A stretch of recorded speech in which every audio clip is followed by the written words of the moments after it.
The first thing that Russian propaganda does is exaggerate their claims. That is, something that appears insignificant is presented as a catastrophic problem. The Russians are attempting to exploit some objective contradictions and problems that we and our Western allies face. Hello and welcome to Ukraine in Flames, a special project by Ukraine Media Centre and NGO Atlantic Course, and I'm your host Matt Wickham. And in this episode we discuss anti-Ukrainian narratives pushed by the Kremlin as deflection tactics. If you want to learn more about this subject, please continue watching this video and don't forget to press subscribe to our channel so you don't miss out on any of the videos in the future. Artem Bidenko, Executive Director of the Institute of Information Security, identifies three main anti-Ukrainian narratives dominating the Ukrainian information space. These narratives challenge the legitimacy of Ukrainian government, criticize Ukrainian authorities' actions on mobilization, and highlights issues in Western allies' military aid to Ukraine. Let's take a listen to more. The first issue is illegitimacy of the Ukrainian government. This narrative began to spread, particularly in December. We expect it to peak in May. It concerns the alleged ending of President Zelensky's term in office. The Russians are using bot farms, pseudo-websites, pseudo-experts, and pseudo-public organizations to spread the message that the Ukrainian government is illegitimate or undemocratic because it hasn't held the election. It is a fascinating classical depiction of their situation. In general, Russian propagandists, despite having their own internal problems, such as a lack of democratic elections and President Putin's illegitimacy, reflect these problems on their opponents, claiming that it is Ukraine or the so-called Anglo-Saxons who are the problem. I will return to this later on. The second major narrative that exists in Ukrainian information space is that the Ukrainian authorities' mobilization actions were unlawful. Fake videos are widely shared and fake experts spread the message that mobilization is illegal, should be avoided, or has failed. Russian propagandists have identified a sore spot in society that is solely caused by Russian aggression against Ukraine, and they are attempting to rectify this situation by claiming that it's the fault of the Ukrainian government, although we are all well aware that the only reason here is Russia's aggression. And the third major narrative is the difficulties in providing military aid from Western allies, the lack of unity among Western allies regarding Ukraine, and the spread of disinformation in the Western media about some issues with the Ukrainian government, corruption in Ukraine, for example. These narratives currently dominate and have for a long time. We expect them to peak in May. There is also a fourth, though, which includes all three of these narratives. It can be referred to as Maidan 3. It employs, among other things, naive idiots, a term that refers to politicians and public organizations that frequently oppose political authorities. They spread messages that originate not in Ukraine, but in Russia. Bidenko next discusses narratives that often circulate in Ukrainian media, such as imminent Russian offensive on Kharkiv, primarily spread through Telegram channels, the questioning of the legitimacy of the Ukrainian government, and he talks about how Russian propagandists tailor messages for different audiences, specifically narratives for the Western world. Let's take a listen. There is also a smaller narrative that is not part of the three main ones that Russians are actively spreading in Ukrainian media. The upcoming Russian offensive, particularly the one in Kharkiv. For this purpose, they actively use Telegram, which is related to the fact that Telegram now accounts for the majority of media consumption. Many Telegram channels are abuzz with commentators and bots claiming that an attack on Kharkiv is imminent. A similar narrative suggests that there will be a massive missile attack. We've seen this over the last few years. In March, there was a surge in this narrative surrounding the Ukrainian government's illegitimacy. We associate this with Russian elections. It was intended to divert attention away from their problems. It was partially an internal communication aimed at Russian voters, emphasizing that these are Ukrainian problems, not Russian ones, and that they have an undemocratically elected president. The interaction of Russian propagandists inside is very interesting because they use internal communication to reach an internal audience. There is a communication specifically aimed at the Ukrainian audience, and there's a communication aimed at the West. And very often these narratives are intertwined and serve multiple functions. They perform the task of legitimizing their own problems. These are not our problems, everything is fine with us, just look at what's going on in Ukraine.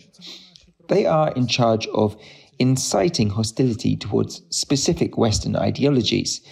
It's fascinating how they use the term Anglo-Saxon, which currently dominates Russian internal propaganda aimed at its audience, as an image of evil.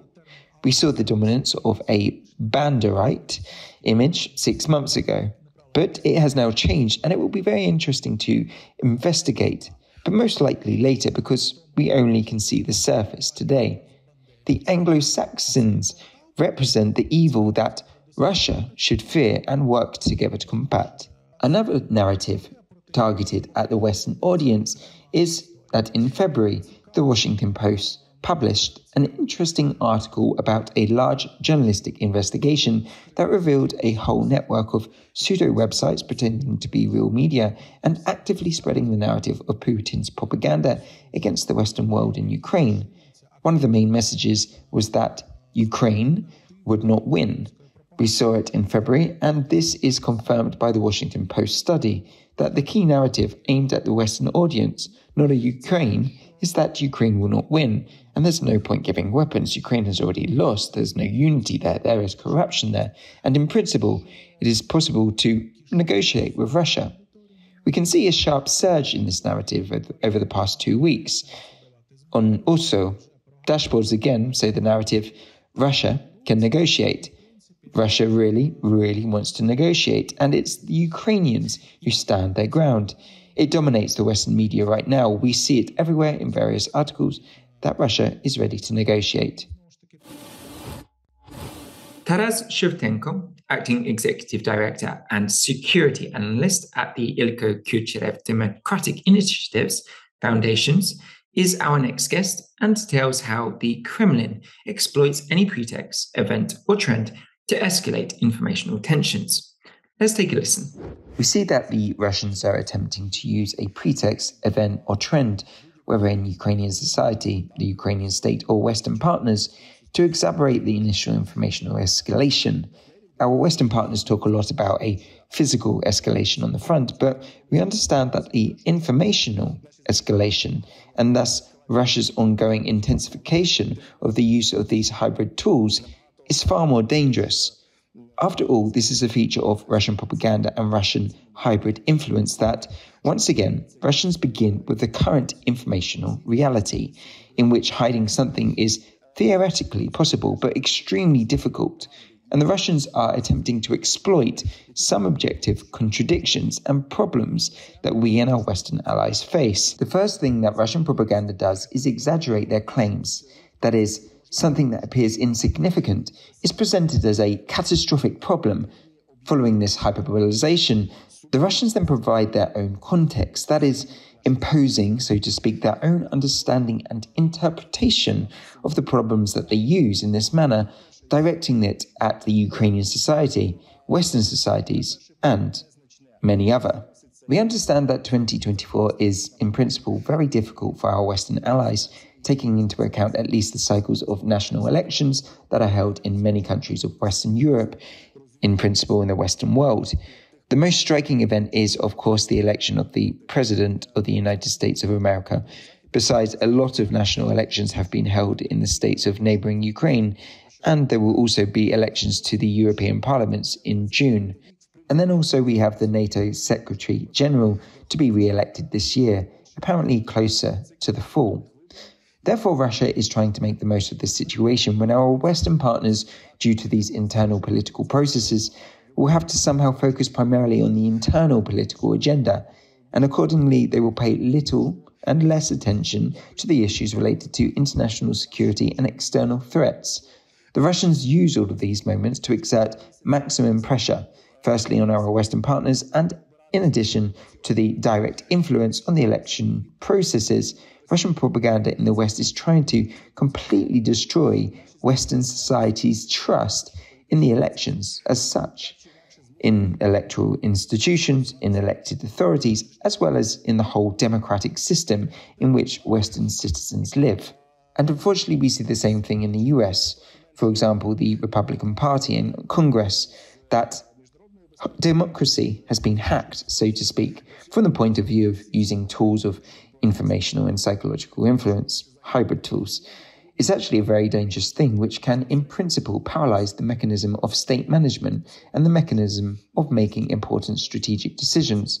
And actually, one more thing that I would like to mention is, in the context of what Artem has said, is that, in fact, Russian propaganda works as systematically as possible. They try to reach all audiences without leaving almost anyone out of sight. For each of these audiences, they have their own specific narratives.